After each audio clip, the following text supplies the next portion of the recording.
வணக்கம் கிரிக்கெட் ரசிகர்களே. ஐபிஎல் என்றாலே வெறும் பேட் மற்றும் பந்துக்கு இடையிலான யுத்தம் மட்டும்தானா? நிச்சயமாக கிடையாது நண்பர்களே. இன்றைய நவீன கிரிக்கெட் உலகத்துல மைதானத்துக்கு உள்ள நடக்குற யுத்தங்களை விட மைதானத்துக்கு வெளியே சமூக வலைத்தளங்கள நடக்குற அட்மின் யுத்தங்கள்தான் வேற லெவல்ல இருக்கு. அப்படி ஏப்ரல் 1ஆம் தேதி லக்னோவுக்கும் டெல்லிக்கும் இடையில நடந்த ஒரு மாபெரும் சோஷியல் மீடியா ஈகோ யுத்தம் பத்திதான் இன்னைக்கு நாம ஆழமா பார்க்க போறோம். இது வெறும் பதிவு இல்ல, ஒரு தரமான வஞ்சம் தீர்க்கும் படலம். இந்த கதையோட ஹீரோ லக்னோ அணியோட முன்னாள் கேப்டன் KL ராகுல்.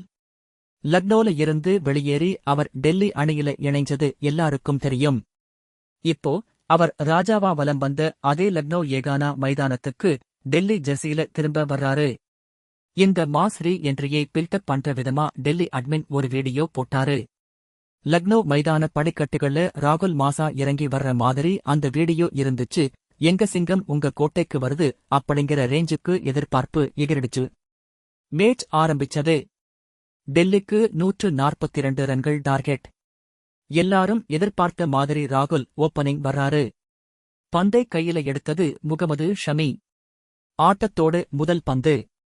ஷாக் ஆகுற மாதிரி ராகுல் முதல் பந்திலேயே டகவுட் ஆகி வெளியேறினாரு.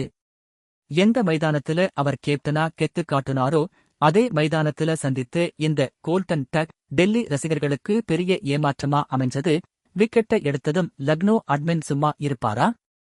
ராகுல் அவுட் ஆன அந்த அடுத்த நொடியே ஒரு தரமான சைக்கலாஜிக்கல் கேம் ஆடினாரு. டெல்லி அணி எந்த படிக்கட்ட காட்டி மாஸ் வீடியோ போட்டாங்களோ வெறும் அந்த படிக்கட்டோட போட்டோவை மட்டும் போட்டு இஃப் யூ நோ அப்படின்னு ஒரு கேப்ஷன் போட்டாரு. அதாவது எந்த படிக்கட்டு வழியா மாசா வருவாருன்னு சொன்னீங்களோ அதே படிக்கட்டு வழியா இப்போ தலைய தொங்க போட்டுட்டு போயிட்டாருன்னு செம்மையாற்றால் பண்ணிட்டாங்க. தங்களுடைய மாஸ் வீடியோவை இப்படி அசிங்கப்படுத்திட்டாங்களேன்னு டெல்லி அட்மினுக்கு கோபம் வந்திருக்கும். ஆனா அங்கதான் அவங்க முதிர்ச்சியை காட்டுனாங்க. ஆட்டம் இன்னும் முடியலன்னு தெரிஞ்சு அமைதியா இருந்தாங்க. கடைசியா டெல்லி அணி அந்த 142 ரன்களை அடிச்சு லக்னோவை அவங்க சொந்த மண்ணிலேயே வீழ்த்திடுச்சு. மேட்ச் முடிஞ்சதும் அமைதியா இருந்த டெல்லி அட்மின் களத்துல இறங்குனாரு பாருங்க.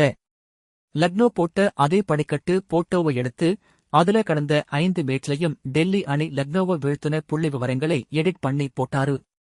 அதுல அவங்க கொடுத்த கேப்ஷன் தான் இணையத்தையே தெறிக்க விட்டுச்சு. ஆமாம், நீங்கள் எதை பற்றி பேசிக் கொண்டிருந்தீர்கள் என்று எங்களுக்கு தெரியும். லக்னோ அட்மினுக்கு இதைவிட ஒரு மரண அடி கொடுக்க முடியாது. நீங்க ஒரு விக்கெட்டை எடுத்துட்டு படிக்கட்ட காட்டுனீங்க. ஆனா அதே படிக்கட்டுல நாங்க உங்களை தொடர்ந்து 5 முறை அடிச்சிருக்கோம் அப்படின்னு சொல்லி லக்னோவோட அத்தனை கிண்டல்களையும் சுக்குநூறா உடைச்சிட்டாங்க. ஆட்டம் முடியும் முன்பே முன்கூட்டியே அகம்பாவத்தோட கொண்டாடின லக்னோவுக்கு இது ஒரு பெரிய பாடம். ஆட்டம் முடிகிற வரைக்கும் அமைதியா இருந்து ஜெயிச்ச பிறகு தரமான புள்ளி விவரங்களோட அடிச்சதுதான் டெல்லியோட மாஸ். இந்த சம்பவம் பத்தி நீங்க என்ன நினைக்கிறீங்க? லக்னோ அட்மின் செஞ்சது தப்பா, இல்ல டெல்லி அட்மின் கொடுத்த பதிலடி வேற லெவலா? கமெண்ட்ல சொல்லுங்க. இந்த வீடியோ பிடிச்சிருந்தா லைக் பண்ணுங்க, ஷேர் பண்ணுங்க, மறக்காம நம்ம சேனலுக்கு சப்ஸ்கிரைப் பண்ணுங்க. அடுத்த சுவாரஸ்யமான வீடியோல சந்திக்கலாம். பாய்.